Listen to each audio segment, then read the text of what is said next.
Hello, welcome or welcome back to my channel. This is going to be a timeless general reading, whatever spirit wants you to know for whoever it's going to be for, so take what resonates and leave what doesn't. Whenever you find this, if you resonate with the energy and it makes sense for you, that's perfectly fine. Consult your own intuition, so if you get an intuitive hit during the reading, take that into account when interpreting your reading and practice your discernment always. Additionally, I channel in radical honesty, so if you're not here in radical self-honesty, personal responsibility, and accountability, then this is not the channel for you. Okay, so the bottom of deck energies at the moment are Eight of Cups reversed and Nine of Wands upright. So you're coming out of a cycle, or you're about to. You're right near the end. What's this? The High Priestess. We love that. So the Eight of Cups upright that you're moving out of. It's like you were stuck in some kind of rumination cycle, most likely. But general message, take it how it resonates. And it was keeping you so exhausted and distracted that it was blocking your intuition. So now, after you've dealt with this, you have to deal with the exhaustion. You have to rest, you have to take proper care of yourself in order for your intuition to do everything it needs to. Come on. The Empress is under that. Ay, ay, ay. Judgment reversed. Yeah, don't judge yourself. Just do what needs to be done. That's what I just heard. To free yourself. The devil's under that. Oh my goodness. There's some, rumination cycles. These are cycles only we can break. It's not like we consciously chose to induce cycles in ourselves that hurt us, that hinder our growth. But we fall into these cycles periodically just as humans, and we have to keep up with that, right? I'm hearing to treat our minds and our energy like gardens, rather than like a computer program or something. So we have to weed out the thoughts we don't want to be taking root and forming strong neural pathways. We have to be cultivating things we want to be strong. We have to prune certain things. We have to maintain it, okay? And you can't just, toss some seeds and be done with it. You do that, what takes over might be something really bad.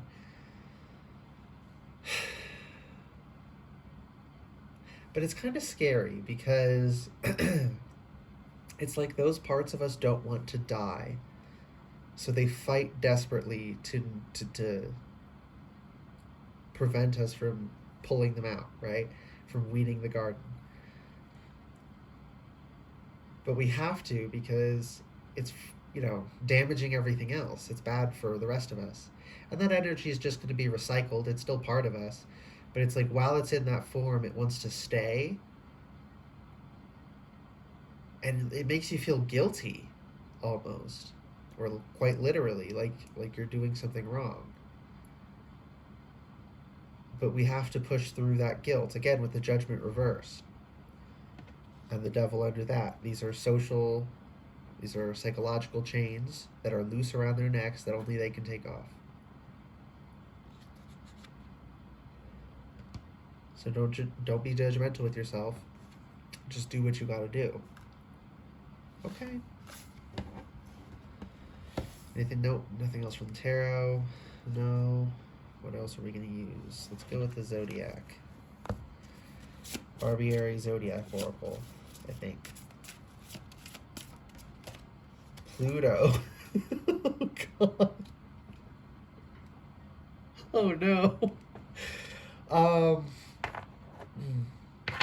Yeah, this is my head's ringing like a bell. This is some heavy, Pluto's the death and rebirth. Terrifying, but extremely powerful and utterly necessary. You can push it off, you can't truly escape it. It's like you're confronting something that was really, really painful, really scary. You put it really far into your shadow, but it's still there. And it needs to be dealt with. And you're dealing with it, or you're about to see it, and then you're going to decide to deal with it if you choose to. You do have a choice in the matter. these readings are like energy forecasts, like weather, right? It might rain, seems likely, but chance it won't, you know. But the variable here is are the choices we make. Also, this is number 22, and the High Priestess is 2. So 222 is coming through. Gemini and Sagittarius. What does this mean? I'm seeing the air like feeding the fire, because fire needs oxygen. So it's like you need to get in tune with all the duality and polarity within you to build up the energy to send it out into the world with the Sagittarius energy, to shoot your shot, to make these, you know, changes that you want to make in your life, to, you know, do this energy working for the collective, you know, trying to help people out, which is a beautiful thing to do. But if you're doing that a lot and it's leaving you exhausted, it's okay to take a break, okay? Someone needed to hear that. What specifically about this Gemini? Because there's still something I don't understand here. Yeah, I also just heard you're not supposed to understand it all. Just listen when your guides tell you. Gebo, gift. X marks the spot as well, because Gebo is shaped like an X if you're not watching. It's the number 7. Very spiritual number.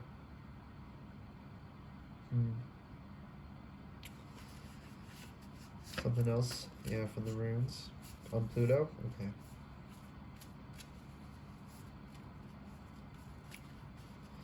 Rune for Pluto, please. This one? Ehwaz, yew tree. Yeah, you need to stand firm and you need to stand tall. It takes strength to work through plutonic things. I'm getting a lot of interruptions. Fuck off. Gosh.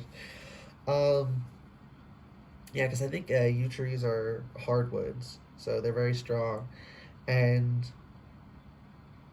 they can live a really long time. So you have to have perseverance. We all do, right? We have to have perseverance, because as life cycles and has ups and downs and has dualities and polarities, as I was saying here,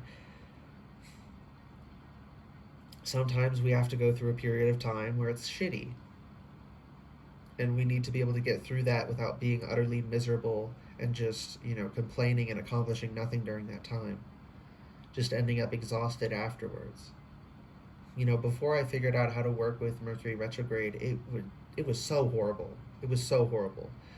Now that I know how to work with it, it's still not, like, comfortable, but it's a lot more fun than it was. It wasn't even fun at all before. Now I have fun with it, but I've learned to work with some of the discomfort and shift gears, because if you're trying to go forward, quote unquote, while retrograde is pulling the energy backwards, you're going against the current. Of course it's not going to work. So shift gears and go with the current. Dip back into things, process old things. If you feel called to reach out to someone during a Mercury retrograde, probably don't. That's in my experience. I mean, consult your own intuition, but I have found if I feel called to reach out to someone during Mercury retrograde, or someone reaches out to me on Mercury retrograde, leave that shit in the past. It's done for. This is a test to see if you can really get rid of it. Yeah, we're not called back to healthy things we're supposed to reconnect to. We're being called, our attention is being brought to things that, I didn't even notice I was shuffling it upside down. Our attention is being brought to things that need to be dealt with during this time. It's not retrograde at the moment, is it? Might be, or at least a lot of people are going to be seeing this when it's retrograde. Is Mercury retrograde? It does it all the time, so no, it's not. March 14th. Okay, we're a good ways off. Yeah, that's exactly a month from today, because I'm filming this on the 14th. Okay. So apparently this is going to resonate in a month or so for some people. Oh yeah, anyways. Ansus, which is the word for God, so I put God slash des, divine, and then Wunyo with joy. Divine joy. Play is so spiritual and divine. You want to connect to the universe, to source, whatever. Spirit. Be playful. Have fun. Childlike, innocent fun. Laughter. Wonderful, beautiful thing. Don't be only childish though with the Gemini here, right? Maturity and childish playfulness, right? Knowing when to be serious and when to be silly. I'm gonna just leave these here. Aquarius. Yeah, we have to get a handle on our energy here, on our emotions, and learn how to dispense it at a healthy rate rather than dumping it all or holding it all back and having no in between. That's a skill, so if you don't have it yet, don't beat yourself up, but you can work on it. Speaking from experience and observation, we can master that shit. We can figure it out. What's this? Aries, you're about to burst forth, okay? Like, I'm seeing a mound of dirt,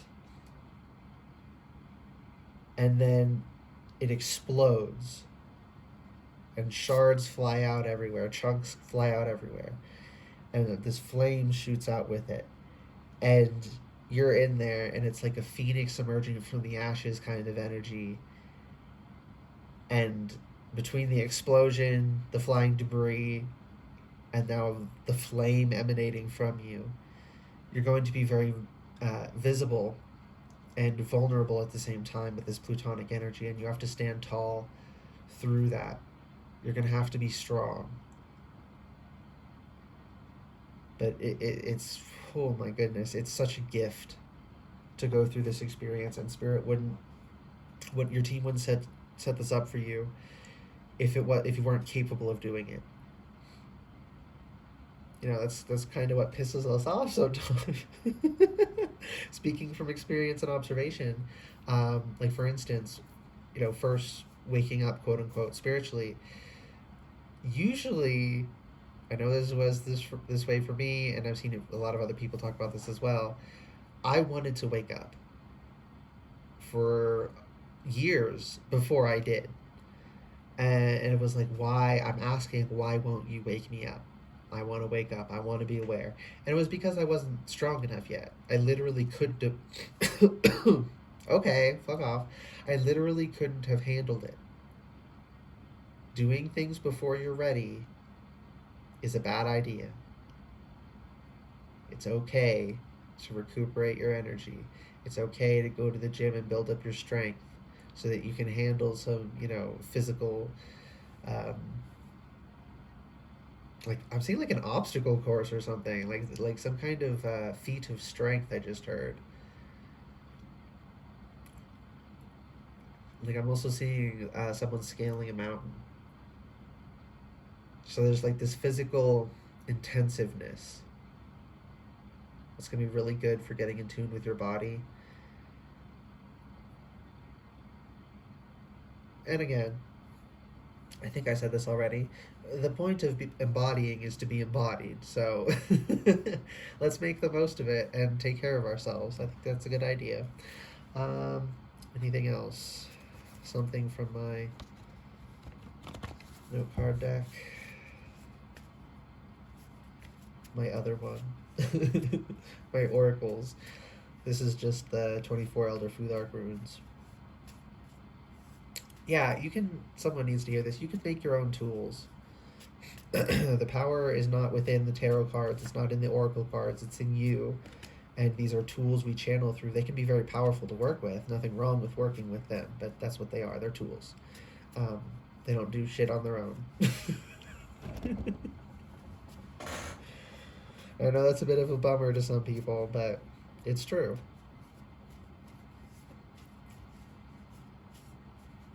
You can read with regular playing cards as well. Maybe I'll pull some just to prove my point. Ace of Swords. This is all tea. And you're going to get this cool, refreshing spiritual breeze. Spirit is going to help you with this. You have to do your part, but Spirit's going to help you. On offense, reverse. You're not going to have to be defending yourself so much anymore. Because you're going to start, or rather, you're going to stop putting yourself in situations that cause you to need to defend yourself. So not that you'll never have to. Some people are just absolute haters and will seek you out. But our choices also matter, right? Who we hang around with, it matters. You're going to be start putting boundaries and, changing who you hang out with and how you hang out. Maybe some of you are working on overcoming an addiction, like a physical, chemical, drug addiction, most likely, but it could be anything. Good on you. But that's tough. That's hard work. So don't gaslight yourself and say, "Oh, this shit's easy." Because then when you struggle, because you will, you're a human, you're going to feel like, what's wrong with me? Nothing. Actually, it's a good sign that you're struggling and not just doing it. And even if you end up relapsing, just get back up again. Try and do a little better next time. Just a little better next time. Don't aim for perfect. Maybe you could aim to get as close to perfect in this life as possible, but you have to appreciate the steps. Every little bit of growth you have to appreciate it. You have to acknowledge it. Celebrate little things or you go insane. Like literally, okay? I know I'm laughing, but I'm not being funny. Did I just hear the rooster? Oh my goodness. I guess it's early enough for him to be yelling. Okay.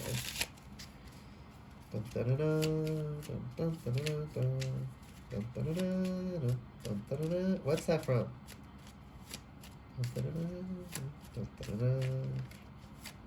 I don't know.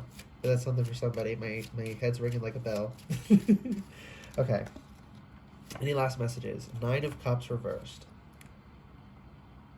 The Ace of Swords, though, is double-sided. The Sword of Truth is double-sided, and it cuts indiscriminately. So it's going to cut away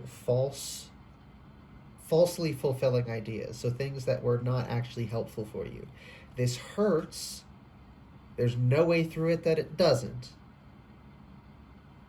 But don't get freaked out. This is a good thing because this helps you to find 9 of Cups upright, what actually can truly fulfill you, what you really want, not what you think you want because of what you've been told, or just because as humans we're kind of silly sometimes and we think we want something and then we get it and we realize we didn't. It happens.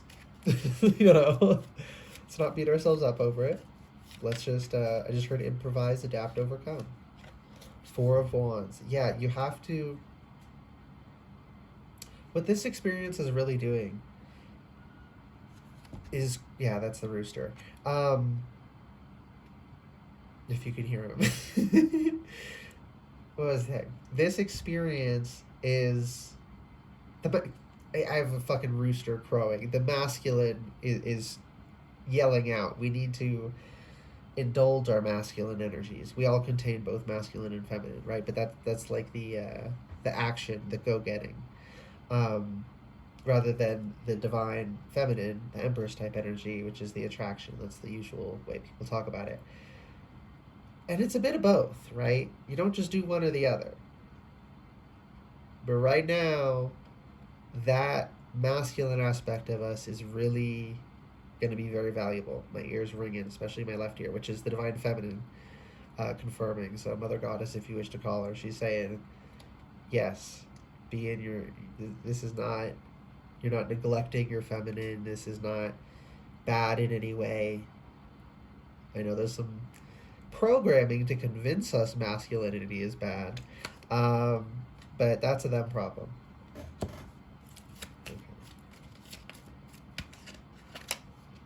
Okay. Queen of Swords. Yeah, that's the truth. We have to just align with the truth, and also because the court cards in regular playing cards are mirrored. This kind of fits with the Gemini, doesn't it? I mean, come on. So again, we need to connect, accept the truth of the polarities and dualities of this world, and tend to the practical concerns.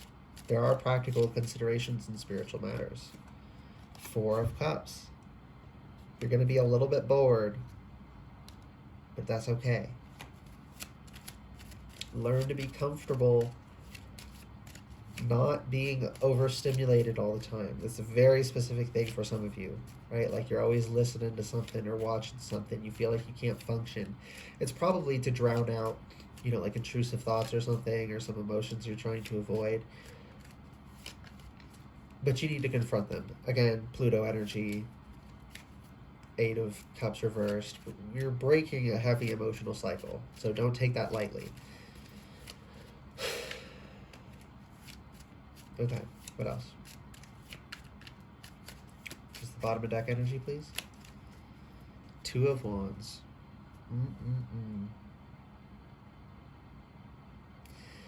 I'm seeing a skier, because they have the 2 things, right?